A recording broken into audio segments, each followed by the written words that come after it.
মাত্র half cup সুজি দিয়ে এই দারুণ স্বাদের মজাদার মিষ্টির রেসিপিটা আজকে আপনাদের সাথে শেয়ার করব, যেটা বানাতে না লাগবে বেকিং পাউডার না বেকিং সোডা।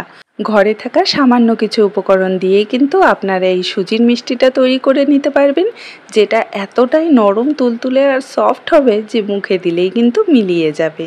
আর এই মিষ্টিটা খেতে এতটাই টেস্টি হয় যে ছোট থেকে বড় সবাই কিন্তু খুব পছন্দ করবে।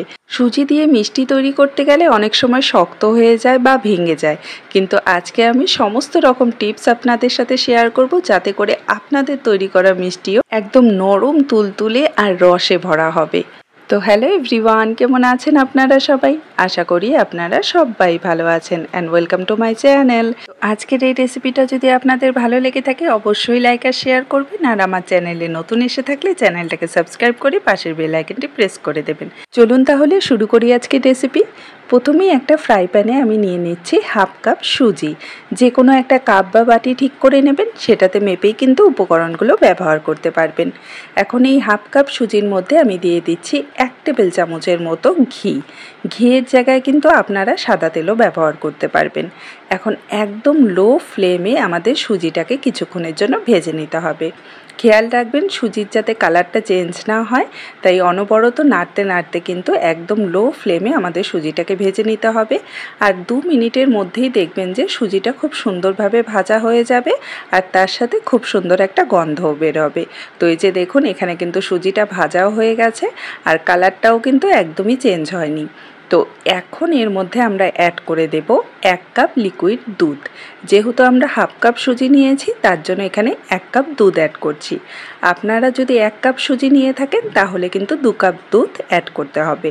তো এখন ভালো করে এটাকে আমরা মিক্স করে নেব, যাতে কোনো রকম আর কি দলা না পেকে যায়। আর এই কাজটা কিন্তু খুব তাড়াতাড়ি করতে হবে। তো গ্যাসের ফ্লেমটা কিন্তু লোতেই আছে। সুজি কিন্তু খুব তাড়াতাড়ি ঘন হয়ে যায়, আপনারা দেখেই হয়তো বুঝতে পারছেন কতটা তাড়াতাড়ি সুজিটা ঘন হয়ে যাচ্ছে। তো এভাবে কন্টিনিউ নাড়াচাড়া করে 1 থেকে 2 মিনিটের মতো এটাকে কুক করে নিতে হবে। বেশি সময় কিন্তু সুজিটাকে আমরা কুক করব না, তাহলে কিন্তু মিষ্টিগুলো শক্ত হয়ে যাবে। যখন দেখবেন যে এরকম সুজির একটা ডোয়ের মতো তৈরি হয়ে যাচ্ছে, তখনই কিন্তু গ্যাসের ফ্লেমটা অফ করে দিতে হবে। আর আমরা যেহেতু আর কি ঘি ব্যবহার করেছি, তার জন্য খুব সহজেই এটা প্যান থেকে ছেড়ে যাবে। তো এই সময় কিন্তু সুজির মিশ্রণটাকে আমাদের নামিয়ে নিতে হবে। এই যে দেখুন, সম্পূর্ণ সুজিটা কিন্তু এক জায়গায় দলা পেকে যাচ্ছে। তো এখন এটাকে আমি আলাদা একটা প্লেটে নামিয়ে নিচ্ছি, যাতে আর বেশি এটা কুক না হয় আর কি, ওভার কুক না হয়ে যায়। তো এটাকে এখন কিছুক্ষণের জন্য ঠান্ডা করে নেব। আর ততক্ষণ চলুন আমরা চিনির শিরাটা তৈরি করে নেব। তার জন্য এখানে আমি 1 কাপ চিনি নিয়ে নিচ্ছি। যে কাপে মেপে আমি সুজি নিয়েছিলাম, সেই কাপে মেপেই কিন্তু এখানে 1 কাপ চিনি নিয়ে নিয়েছি। তার সাথে দিয়ে দিচ্ছি 1 কাপ জল। যতটা পরিমাণ চিনি নেবেন ততটা পরিমাণই জল অ্যাড করতে হবে। দিয়ে দিলাম 2টো এলাচ। এখন ভালো করে নাড়াচাড়া করতে হবে যতক্ষণ না পর্যন্ত চিনিটা গলে যাচ্ছে। তো এখানে অনবরত নাড়াচাড়া করে চিনিটাকে গলিয়ে নিয়েছি। এই যে দেখুন, হাই ফ্লেমে কিন্তু এখন আছে। এখন আমি এর মধ্যে অ্যাড করে দিচ্ছি কেশর ভেজানো জল। 2 টেবিল চামচের মতো জল আমি 10 মিনিট আগে কেশরে ভিজিয়ে রেখেছিলাম কেশর দিয়ে। তো দেখবেন যে এটা দিলে শিরাটার মধ্যে খুব সুন্দর একটা কালার চলে আসে। তো এখন মিডিয়াম ফ্লেমে এটাকে 3 থেকে 4 মিনিট ভালো করে কুক করে নেব। তো এখানে কিন্তু 4 মিনিটের মতো আমি শিরাটাকে ফুটিয়ে নিয়েছি, আর শিরাটা কিন্তু অনেকটাই আঠালো হয়ে গেছে। মানে যখন দেখবেন 2টো আঙ্গুলের মাঝখানে এভাবে হালকা একটু লেগে ধরবে, তখনই কিন্তু আমাদের গ্যাসের ফ্লেমটাকে অফ করে দিতে হবে। কারণ 1 তার 2 তারের শিরার কিন্তু এখানে প্রয়োজন নেই, হালকা একটু চিটচিটে আঠালো শিরা হলেই হবে। তো এখন আমি গ্যাসের ফ্লেমটাকে অফ করে দিচ্ছি, আর এটাকে ঢাকা দিয়ে সাইডে রেখে দেবো যাতে একটু গরম থাকে। আর এদিকে সুজির ডোটাও কিন্তু হালকা ঠান্ডা হয়ে গেছে আর কি, গরমই আছে, মানে মোটামুটি হাত দিয়ে ধরার মতো ঠান্ডা হয়ে গেছে। তো এর মধ্যে আমি 1 টেবিল চামচের মতো, বড় চামচের আর কি 1 টেবিল চামচের মতো গুঁড়ো দুধ দিয়ে দিচ্ছি। এতে করে মিষ্টিটার মধ্যে একদম মিষ্টির দোকান থেকে কিনে আনা যে মিষ্টিগুলোর টেস্ট হয় ঠিক ওরকমই হবে। তো তার জন্য এখানে গুঁড়ো দুধটা কিন্তু অবশ্যই অ্যাড করবেন। এখন খুব ভালো করে এটাকে আমাদের ঠেসে ঠেসে মেখে নিতে হবে। তো যেভাবে আমরা আটা ময়দা মাখি ঠিক সেভাবেই কিন্তু ঠেসে ঠেসে আর কি এটাকে মেখে নিতে হবে, যাতে একটা সফট ডো তৈরি হয়ে যায়। তো অনেক সময় দেখবেন সুজির মিশ্রণ এভাবে মাখতে গেলে হাতে লেগে ধরে, তো সামান্য একটু ঘি হাতে লাগিয়ে নেবেন, তাহলে দেখবেন একদমই কিন্তু হাতে লেগে যাবে না। তো এখানে ঘিটা দিয়ে আমি আবারও ভালো করে এটাকে মেখে নিচ্ছি। আর আপনাদের আমি দেখিয়ে দিচ্ছি যে কতটা সফট এই মিক্সচারটা আর কি ডোটা রেডি হবে, ঠিক এরকম কিন্তু সফট হতে হবে। তো এখন হাতের মধ্যে সামান্য একটু ঘি লাগিয়ে নিলাম, আর এখন আমি মিষ্টিগুলো শেপ দিয়ে নেব। তো আজকে আমি রাউন্ড আর কি গোল মিষ্টি বানিয়ে নিচ্ছি, আপনারা যে কোনো শেপের মিষ্টি তৈরি করে নিতে পারেন। আর খুব সহজেই কিন্তু হয়ে যাবে, কোনো রকম ক্র্যাক থাকবে না।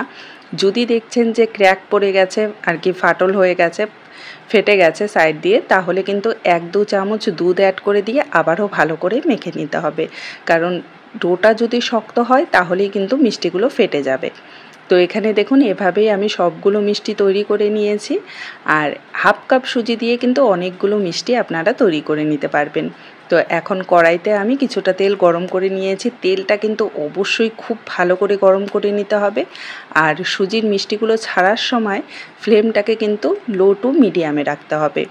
এখন মিষ্টিগুলো দেওয়ার পর সাথে সাথে নাড়বেন না, 1 মিনিট পর এভাবে হালকা হাতে আর কি এটাকে উল্টে দিতে হবে। তো বেশি জোরে জোরে কিন্তু তাড়াহুড়োর মধ্যে এটা করা যাবে না, তাহলেও মিষ্টিগুলো ফেটে যেতে পারে। তো হালকাভাবে এগুলোকে উল্টে দিতে হবে। আর এভাবেই লো টু মিডিয়াম ফ্লেমেই কিন্তু আমাদের মিষ্টিগুলোকে ভেজে নিতে হবে। তো গোলাপ জামুনের যে কালারটা হয়, তো সেরকম কালারে মিষ্টিগুলো আমি ভেজে নেব। আর মিষ্টিগুলো দেখুন একটাও কিন্তু ফেটে যায়নি। তো কন্টিনিউ নাড়াচাড়া করে এভাবে মিষ্টিগুলো আমি ভেজে নিয়েছি। এখন সব মিষ্টিগুলোকে আমি তেল ঝরিয়ে তুলে নিব। আর এভাবেই কিন্তু বাকি মিষ্টিগুলো আমি ঠিক একই রকমভাবে ভেজে নেব। খুব সহজভাবে কিন্তু এই মিষ্টি রেসিপিটা আপনাদের সাথে শেয়ার করছি, যাতে আপনাদের বানাতে কোনো রকম কোনো অসুবিধা না হয় সুজির মিষ্টি তৈরি করতে। তো এখন আমরা যে ভেজে রেখেছিলাম মিষ্টিগুলো, সেটাকে শিরার মধ্যে কিন্তু সাথে সাথে দিয়ে দিতে হবে। আর শিরাটা কিন্তু হালকা গরম থাকতে হবে, আর মিষ্টিগুলো থাকতে হবে পুরো গরম, মানে কড়াই থেকে নামিয়েই কিন্তু দিয়ে দিতে হবে। তো এটাকে একটু নাড়াচাড়া করে শিরার মধ্যে আর কি কোট করে নিচ্ছি। আর বাকি মিষ্টিগুলোও কিন্তু আমি একই রকমভাবে ভেজে নিয়েছি, এই যে দেখুন। তো এইগুলোকেও শিরার মধ্যে দিয়ে দিচ্ছি। এখন ভালো করে শিরার সাথে মিশিয়ে নিয়ে কম করে 1 ঘন্টার মতো কিন্তু এটাকে শিরাতে এভাবে আর কি ভিজিয়ে রাখতে হবে, তাহলেই কিন্তু মিষ্টিগুলো একদম নরম তুলতুলে সফট হয়ে যাবে। তো আপনাদের দেখাচ্ছি 1 ঘন্টা পর।